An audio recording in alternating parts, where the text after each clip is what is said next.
내년 우리나라 경제 성장률이 1%대로 떨어질 거란 전망이 국내외 기관에서 잇따라 나왔습니다.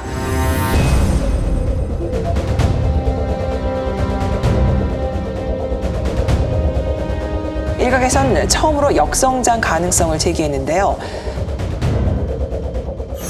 5%대 물가 상승률이 지속되면서 가계가 지갑을 닫고 우리 경제의 버팀목인 수출마저 지난달 5.7% 줄어들며 2년여 만에 처음 감소세로 돌아섰습니다. 우리 경제 현주소 어떻게 보실까요? 지금 뭐 은행에 갔거든요, 제가. 네. 며칠 전에 그저께인가 가가지고 딱 했는데 아니 이율이 이자율이 5%예요. 굉장히 깜짝 놀랐거든요. 근데 뭐 예금하는 사람들은 별로 또 좋은 것도 아닌 게 아니 물가가 또 그만큼 오르니까 결국은 쌤쌤인데 반면에 빚을 진 사람들 있지 않습니까? 지금 연끌해가지고 뭐 집 산 분들 집값이 하도 폭등하니까 지금이라도 안 사면 안 되겠다 싶어서 무리하게 집 산 분들도 있고 대박의 꿈을 딴 데서 꿔야겠다라고 해서 주식을 하거나 연끌해가지고 했던 분들 같은 경우에는 지금 이자 부담이 엄청나게 좀 늘어나 있는 상태에다가 환율이 상당히 높지 않습니까? 그건 결국 수입 물가가 높아진다는 거고 원자재 가격, 그다음에 가스, 기름 같은 것들 그러다 보니까 물가는 상당하는데 쓸 여력은 이제 없는 그 빡빡한 상태고요. 분위기가 굉장히 안 좋은 것 같아요. 이게 지금 삼각파도처럼 그냥 우리 경제를 좀 덮치는 것 같습니다. 경제가 이제 뭐 실제 상황도 중요하지만 심리가 대단히 중요한데요. 지금 많은 사람들이 어떤 얼음판을 걷는 것 같은 심리를 느끼는 것 같습니다. 지금 연말 연시인데도 이렇게 좀 흥청망청하는 분위기가 안 느껴지는 것이 금융위기 같은 것이 올 수도 있다. 이 불안감이 일반 시민들 사이에도 넓게 퍼져 있는 것 같아요. 제가 걱정스러운 것은 사람들이 그런 심리를 갖고 있다면 기업들도 투자나 이런 데에 좀 소극적이 되지 않을까. 좀 뭔가를 안 하려고 하고 부정적이고 이런 심리 자체가 우리 경제에 악영향을 끼칠 수가 있는 거죠. 심리를 결정하는 팩트가 있어요. 팩트 때문에 심리가 바뀌는 거거든요. 사실 1%면 마이너스가 아니기 때문에 뭐 괜찮다고 볼 수가 있어요. 근데 성장률에 나타나지 않는 통계들이 있거든요. 어떤 거냐? 일단 주가 떨어진 거요.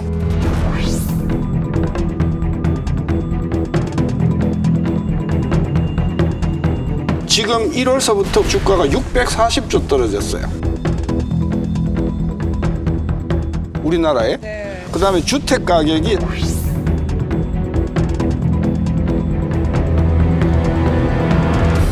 $327조 떨어졌어요. 이 둘 합하면 970조거든요. 거기에다가 이자가 늘어나가지고 1년에 늘어나야 하는 이자 부담이 2% 올라간다고 치면 50조예요. 2%만 올라간다고. 그리고 아까 물가가 5%면 5% 때문에 우리 소득이 5% 사라지잖아요. 그게 대충 얼마냐 하면 75조예요. 그래서 이 네 가지 주택 가격, 그다음에 주가, 그다음에 이자 부담 증가, 그다음에 인플레로 인한 소득 감소. 이걸 다 합하니까 금년에 1,100조예요. 요 1,100조는 지난 50년 동안 IMF 때가 113조, 그다음에 IT 버블 때 120조, 그리고 그 유명한 2009년도에 570조예요. 그러니까 지금 금년에 우리가 1,100조면 역대급이다.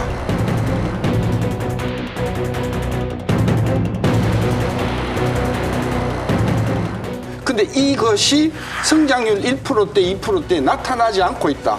그렇기 때문에 대한민국 국민들의 그 속병이 아직 골병이 단단히 들어있다는 거죠. 금리가 잇따라 인상되고 경기 침체 우려가 커지면서 부동산 시장이 크게 위축됐습니다.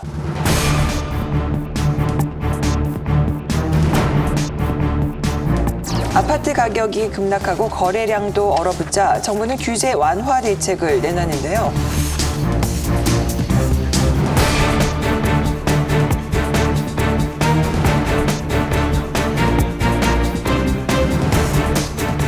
혹한기에 들어간 부동산 시장 언제쯤 회복될까요? 얼마 전에 저희 어머니가 이사를 가신다 그래서 제가 네. 전셋집을 보러 다녔는데 진짜 한 달 사이로 이게 떨어지더라고요. 이거 뭐 매매나 전세나 이런 것들이 부동산 시장이 굉장히 어려워졌는데 이게 어떻게 보면은 지난 정권 때 너무나 많이 올랐다가 지금 떨어지는 거거든요. 근데 이제 가격이 떨어지는 게 문제가 아니라 사람들이 그러면 이게 언제 또 오를지 모른다고 생각하니까 매물이 안 나오는 거죠. 사실 보통 사람들이 이게 올라갈 때 이게 3년 지나면 뚝 떨어질 거야, 1년만 지나면 뚝 떨어질 거야. 실제로 그렇게 예언한 사람들이 있었거든요. 뭐 여러 가지 지표를 가지고 그게 안 들리죠. 그렇죠. 눈앞에서 보고. 저도 그렇거든요. 사실은 복덕방인가 거기 갔더니 복덕방 너무 오랜만에 듣는 정겨운 얘기다.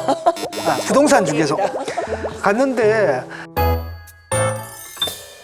아파트를 사라 그러더라고요. 근데 저는 딱 보니까 못 살겠더라고요. 저기서 환경이 지금 별로 좋아하지 않고. 근데 나중에 딱 보니까 뭐 1년 만에 그게 막 3억인가 이렇게 올라버린 거니까 아, 이런 거구나. 근데 그렇게 오르잖아요. 그럼 사람들이 돌아가고 지금 안 올라타면은 안 된다는 생각을 하게 되는 거죠. 그러니까 지금 관심이 지금 그 통계를 보면 서울 아파트 실거래가가 지금 떨어지기 시작한 게 7월서부터 떨어졌어요.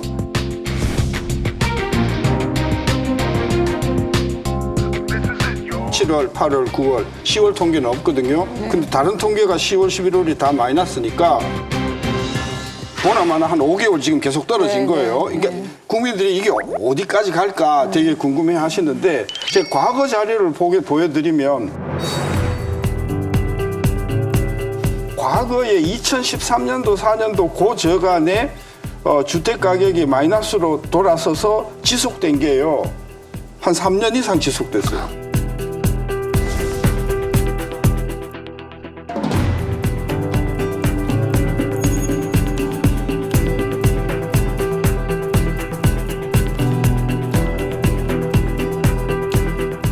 뭔 이야기냐 하면 아직도 금리가 안 내려가잖아요. 네. 앞으로 조금 더 올릴지 모르잖아요. 기준금리하고 주택가격의 그 등락률을 보면요. 네. 정확하게 거울 이미지예요. 네. 정확하게 반대로 가거든요.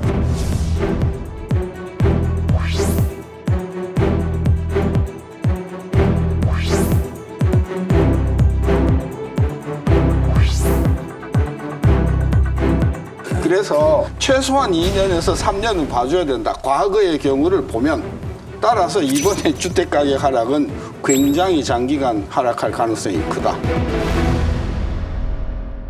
한때 부자 세금이라고 불렸던 종부세가 연소득 2천만 원 아래인 1주택자에게도 부과되면서 저소득 은퇴자의 세부 부담이 현실화됐다는 분석이 나왔습니다. 종합부동산세 대상자 연소득 분포도입니다. 1가구 1주택 납부 대상자 23만여 명 가운데 연소득 1,000만 원 미만이 전체의 22%를 차지합니다. 대상자 3명 가운데 1명은 연소득이 2천만 원에 못 미칩니다. 집안채가 자산의 전부인 저소득 노령층의 부담을 특히 가중시켰다는 지적과 논란을 피하기 힘든 과세입니다. 정부는 내년이라도 국민 부담을 줄여야 한다며 종부세 기본 공제 금액을 6억 원에서 9억 원으로 올리고 다주택자 중과 조항을 없애는 개정안을 마련해 국회에 처리를 요청했습니다. 민생 정치는 다른 것이 아닙니다. 법정 시한 내에 신속하게 처리하는 것이 바로 민생 정치입니다. 반면 민주당은 부자 감세라며 기본 공제금과 중과 조항은 놔두고 종부세 적용 기준만 11억 원으로 상향시키자고 맞서고 있습니다. 초부자 감세 이런 예산에 대해서 동의할 수 없습니다. 필요하다면 우리가 가진 권한을 행사해서 과세 형평 논란에 이어 막판 졸속 처리 가능성까지 결국 피해는 국민에게 돌아올 거란 우려가 커지고 있습니다. 자, 종부세 문제는 어떻게 봐야 할까요? 흔히 그렇지 않습니까? 정책이라는 게 그때그때 이제 현상만 보고 반응하게 되면 이제 계속 엇갈리게 되거든요. 예를 들어가지고 최저임금 팍 올린 것도 그렇고, 그 다음에 그 부동산법들도 그렇고, 근데 사실상 그때 부동산 세제가 문제는 많았지만 일단은 그 충격들이 어느 정도 흡수가 된 상태 속에서 그 효과가 좀 나타날 때쯤 됐는데 이걸 또 뒤엎는가? 라고 했을 때는 조금 우려스러운 측면이 있거든요. 그러니까 사실 종부세가 붙는 주택을 엄청나게 고가의 주택이잖아요. 아니요. 아니, 얼마가 고가가? 6억이. 실거래가가 아니라 공시지가잖아요. 그러니까 실거래가는 그보다 더 높다는 거잖아요. 근데 이제 반영률을 계속 높였기 때문에. 그러니까 지금은 좀 상당히- 올렸다 하더라도. 똑같아요. 예. 근데 문제는 뭐냐면은 그러니까 사실상 그분들도 살 때에 비하면은 집값이 오른 부분에 비하면 그 세금이 굉장히 이렇게 높은 건 아닌데 문제는 뭐냐면 그런 분들이지 않습니까? 집만 하나 있고 소득은 없어가지고 어떻게 세금을 내느냐라고 했을 때 그 문제만 해결해 주면 되거든요. 예를 들어서 이 집을 세금을 내는 것을 유예를 했다가 나중에 집을 매각할 때 정리를 한다라든지 또는 상속을 할 때 그때 정리를 한다라든지 이런 식의 그 세금을 낼 수 있는 방법만 가르쳐 주면 되는 거지 세금 자체를 없애주고 이러는 것은 저는 그 별로 안 좋은 것 같습니다. 아니 그 말씀에도 당연히 일리가 있는데 다만 이제 어떤 문제가 있냐면은 이게 그 공시지가 현실화를 한다고 세율 자체를 법을 거쳐서 올린 게 아니라 공시지가를 올리니까 작년까지 500만 원 내던 사람이 이번에 갑자기 1000만 원을 내게 되거든요. 그러면 이 실질적인 소득에 정말 큰 타격이 오는 겁니다. 그러면 어떤 분들은 이제 나중에 매각할 때 할 수 있게 예외를 만들어준다고 해도 실제로 그 충격을 견디기 어려운 분들이 많이 있고 또 교정하려고 안 하는 거죠. 사실은 이 종부세 자체에 대해서는 이 세금이 과연 타당한 것이냐 아니냐를 가지고 굉장히 이론적인 뭐 논란이 있지만 그걸 다 떠나서 보더라도 이런 식으로 한 해에 그 몇 배씩 세금이 왔다 갔다 하는 것은 정말로 안정성 측면에서 문제가 있는 겁니다. 근데 민주당 정부 시절에도 이런 문제를 여러 번 얘기하면 민주당의 시각은 뭐냐면 이거 내는 사람은 2%밖에 안 된다. 그렇게 얘기를 해요. 그러니까 꼭 종부세 내는 사람들은 마치 죄인인 것처럼 저 사람들은 그냥 우리가 신경 안 써도 된다. 이렇게 보는데 실질적으로 평범하게 집 한 채 또 불가피하게 두 채 있는 사람들 중에 고통을 겪는 사람들이 있거든요. 저는 이 문제를 좀 정부가 정밀하게 봐야 된다고 봅니다. 이제 2022년 예. 금년도 종부세를 부과한 게 지금 122만 명이거든요. 예. 작년에 얼마였냐? 93만 명이었어요. 고전에 얼마였냐? 66만이었어요.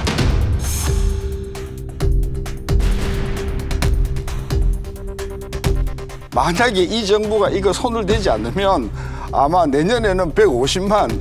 근데 작년에 93만 명 중에서 다주택자가 50만, 1주택자가 43만이에요. 그러니까 종부세를 내는 사람의 절반이 1주택자예요. 그리고 재작년에 1인당 세액이 219만 원이었거든요. 근데 작년에 이게 얼마나 늘었냐? 472만 원으로 늘었어요. 1인당. 네. 이게 세상에 대명천지에 200만 원 내던 세금을 472만 원 낸다는 이게 개별적으로는 뭐 너댓 배 올라간 사람도 있거든요. 그래서 다주택자에게 중과하는 것도 문제가 있지만 이렇게 급하게 올라가고 급하게 범위가 확대되고 하는 거는 이거는 정말 그 무슨 세법의 이론으로도 설명할 수 없는 거다. 그리고 신문에도 났지만은 지금 강북 사람이 종부세 내는 사람이 강남 사람보다 많아졌다는 거예요. 이건 문제가 있는 거죠. 그래서 아까 우리 진 교수님이 이게 부자가 내는 세금이다라고 하는 말은 옛날에는 맞았어요. 근데 지금은 그게 점점 맞지 않는 모두가 내는 세금이 되고.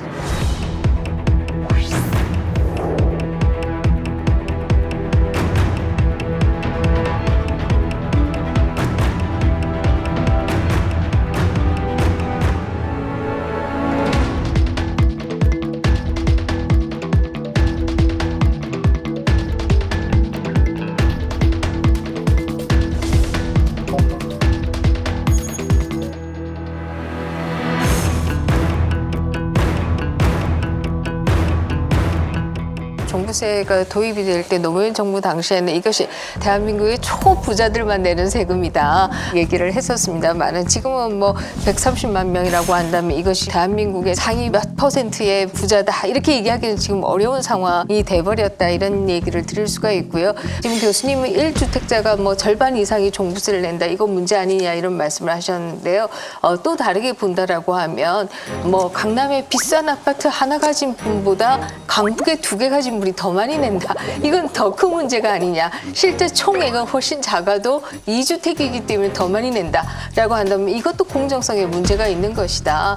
이런 생각을 하게 되고요. 그리고 이것은 다른 얘기로 하면 전세나 월세에 대한 제공도 어려워지는 게 아니냐. 이런 생각도 해볼 수가 있죠. 문재인 정부의 이 종부세 구조는요. 삼중 악셀레터예요.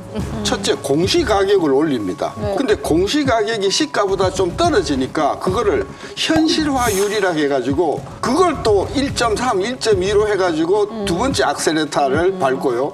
거기에다가 세율을 또 올린 거예요.